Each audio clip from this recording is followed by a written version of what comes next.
ابو واقد لیثی حارث بن عوف نے بیان کیا کہ رسول اللہ صلی اللہ علیہ وسلم مسجد میں تشریف رکھتے تھے کہ 3 آدمی باہر سے آئے.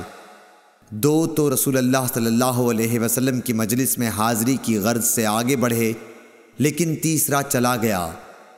ان 2 میں سے ایک نے درمیان میں خالی جگہ دیکھی اور وہاں بیٹھ گیا، دوسرا شخص پیچھے بیٹھ گیا اور تیسرا تو واپس ہی جا رہا تھا.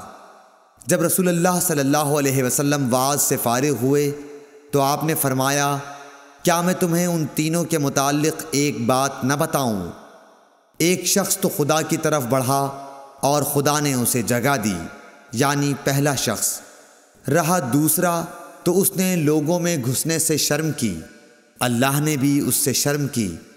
تیسرے نے منہ پھیر لیا، اس لیے اللہ نے بھی اس کی طرف سے منہ پھیر لیا. صحیح بخاری حدیث نمبر 474.